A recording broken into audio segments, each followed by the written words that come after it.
Welcome back. This time we're returning to Doctor Strange for a more in-depth look at the MCU's latest film, complete with spoilers. So consider that your warning. If you haven't already seen Doctor Strange, stop this video now. I'll include a link to my spoiler-free review in the description down below. So if you're still with me, consider the spoiler filter off. Now, as I said in my spoiler-free video, this was a movie I enjoyed. I thought it was a lot of fun. That was a word I used a lot. And it was actually a lot funnier than I thought it would be.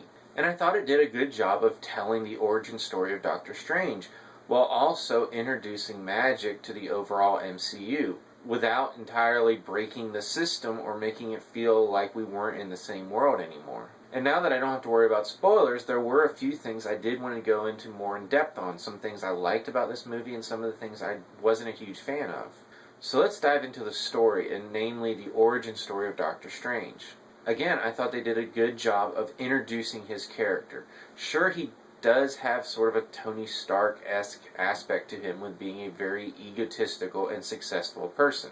But even taking that into account, I thought they did a good job of adding layers to his character over the course of the early moments of this film, showing him during his regular surgery, where he's very sure of himself, playing music trivia games while he's conducting brain surgery.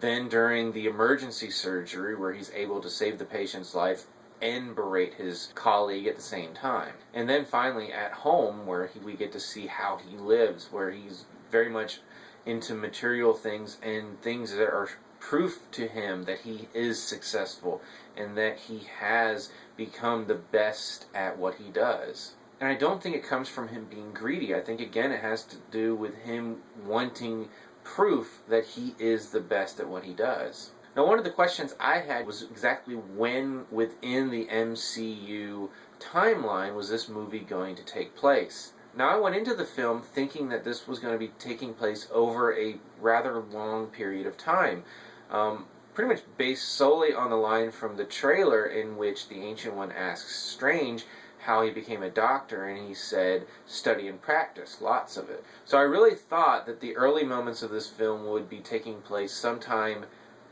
before what we now consider present day, which would be post-Civil War. And then after his training, we catch up. Now, having watched the film, that no longer seems to be the case. Specifically, when we get the moment just prior to the crash when he's being read off potential patients. And one of them is an army colonel who crushed his spine using an experimental armor. Now, this seems an obvious reference to Rhodey being hurt during Civil War. Now, I did do some reading online, and apparently there was a large segment of the audience that believed that, no, this wasn't about Rhodey, but instead a reference to Iron Man 2, when Justin Hammer's armors started going haywire, injuring their pilots. This would fit better in line with the idea that Strange was training for a significant amount of time. But other people noticed that one of the awards in Strange's home says 2016. And that basically shoots that theory out of the water and returns us to the idea that this film is not set over a significant amount of time. But how does that mesh with the idea that a lot of training was involved to get Strange from not knowing anything about magic to where he is at the end of this film? And my answer to that is his training did indeed not take a significant amount of time. At least not enough that this movie doesn't fit nicely between Civil War and Thor Ragnarok, which we'll get next. And we get some clues on that. First of all, we see that Strange did send Christine a number of emails, but it's never implied that he sent a lot of them. The time between the emails was never long enough that she ever started thinking that he was either missing or dead, as evidenced by her reaction when he pops up in the hospital. She's obviously concerned because he's wounded, and she hasn't known exactly where he's been all of this time, but it never looks like she's thought that he had, fallen off the face of the earth. Plus, we get to see him training with a bunch of other people who seem to be in a relatively similar step in their development. But despite his early failings at casting spells, we never see them graduate and move on, and then when he's able to actually defend the New York Sanctum, the Ancient One gives him the title of Master, implying that there's really no one else better than him at this moment, including his fellow trainees. which is actually a nice segue into something else I wanted to talk about, which was his actual training. Now, basically every hero movie out there is going to have some kind of training montage, where our hero goes from an average Joe to becoming the hero that we know. Iron Man had it, Captain America had it, Ant-Man had it, and so does Doctor Strange. Now, I have to say, while watching it, in the moment, I did feel that his progression from bumbling student to someone who, if they can't actually hold their own, at least not die while facing off against Kaecilius and his minions, a little fast. But upon a little reflection, it does make sense, because we get to see him reading book after book after book, and he's obviously reading these very quickly, because Wong is continuously surprised on how quickly he returns them. And we know that Strange is able to read copious amounts of information and retain that information, as he discusses how he was able to earn multiple degrees at one time. So we know that he's able to understand all of these things that he's reading, not only the spells themselves, but also the concepts behind them, so he's able to improvise, something that he uses to overcome his lack of experience when it comes to battling magic users. Now, his big stumbling block was the fact that he was unable at first to actually cast the spells themselves, at least until the Ancient One drops him off at Mount Everest, forcing him to get back or die. And we see that in his battle at the New York Sanctum, where he's able to use spells pretty well. It's just he doesn't have the experience of actual combat or the knowledge of these various artifacts that are in the Sanctum. So he's able to actually avoid getting killed and trap Kaecilius, at least momentarily, before taking out one of his minions. And I did think it was a great character moment when he had to deal with the fact that he had killed someone, especially coming from the perspective of a doctor. We've gotten very little from the films of the MCU with our heroes having any qualms over killing people, with the possible exception of Bruce Banner's general angst over what the Hulk does. So it really was a nice moment in this film, and one that I thought they did a good job of tying into his more general issues with becoming a hero. As the Ancient One points out, that it's not about him, it's about helping others. And one of the sacrifices that he might have to make emotionally is that he might have to kill people along the way to save the world. Now, I do want to briefly jump back to his skills, because we do see in the mid-credit sequence that his abilities to use magic has apparently caught up to his knowledge and innate talent. So it'll be interesting to see how developed he is when we see him in the next movie. And apparently, I was not expecting it, but it looks like he's going to have a role in Thor Ragnarok. I was figuring the next time we would see him would be in Infinity War, since we find out that the Eye is actually an Infinity Stone. Now, moving on to something else about the story, and this is something that I was not a huge fan of. Now, I mentioned in my spoiler-free review that a lot of the characters outside of Doctor Strange himself get very little backstory, or at least specifics. We're given broad strokes so we can understand to a degree why they ultimately do what they do in the movie, but we're given very, very few specifics. And this is most noticeable with Kaecilius and Mordo, although the same thing could be said about the Ancient One. We know that she's the Sorcerer Supreme, and that she's been waging this battle to protect Earth for a very long time.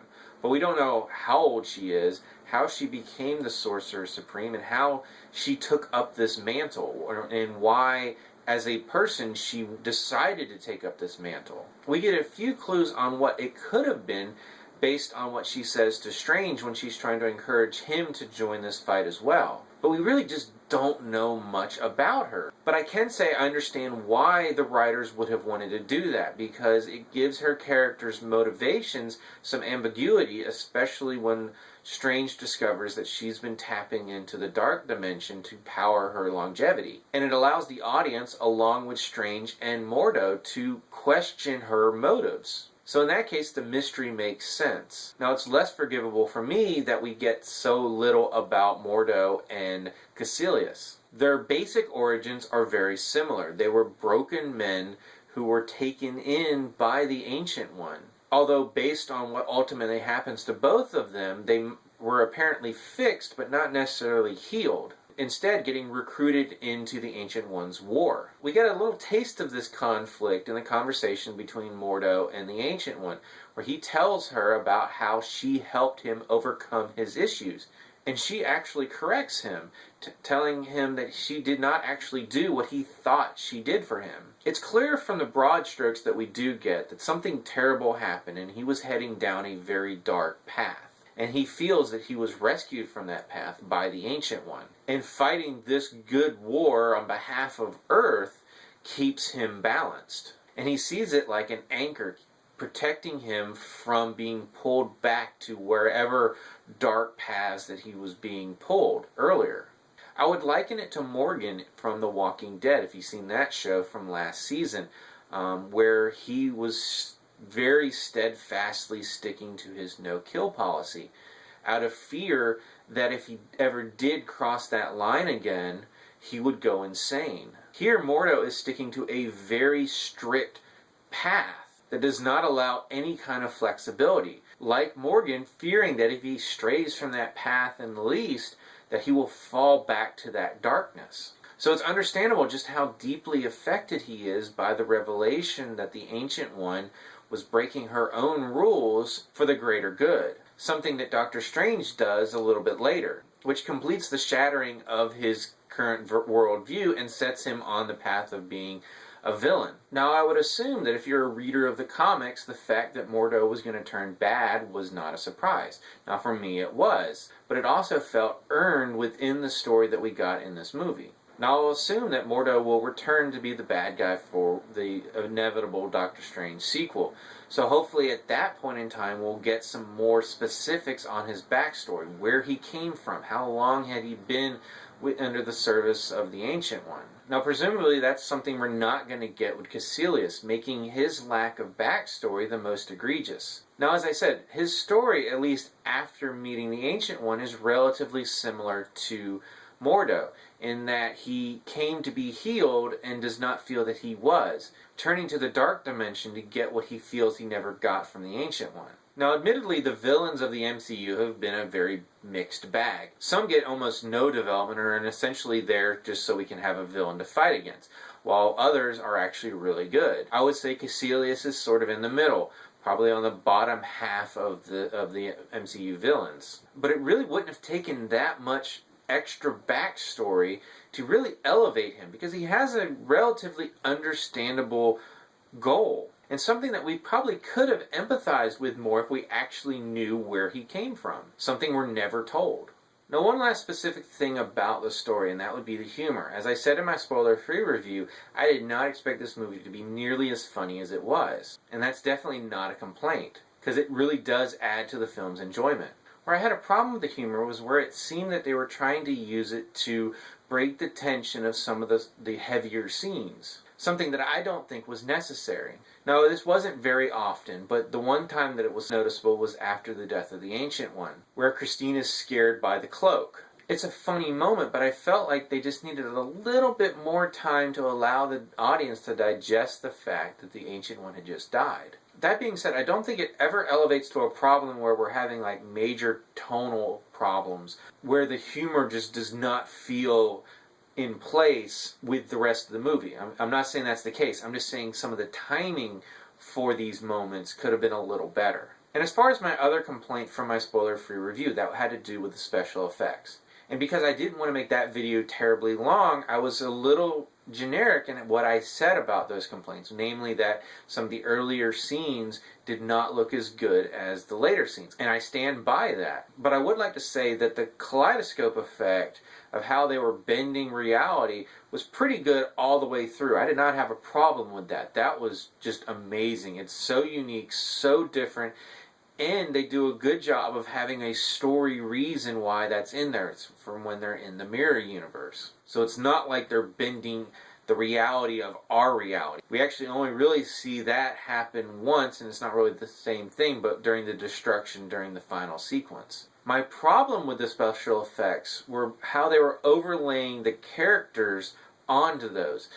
Again, specifically with that first fight between the Ancient One, Caecilius, and his minions. Those overlays just don't look very good. And a lot of the issues in the later scenes that I was talking about, again, had to do with overlays over some better effects. They were in no means horrible. It's just that, for the most part, in the MCU films, the special effects have not been something that I've noticed as a negative. So when I was seeing these problems while watching the movie, it was very noticeable, more so than it might have been in a non-MCU film. And that's basically the last thing that I want to talk about specifically about this movie.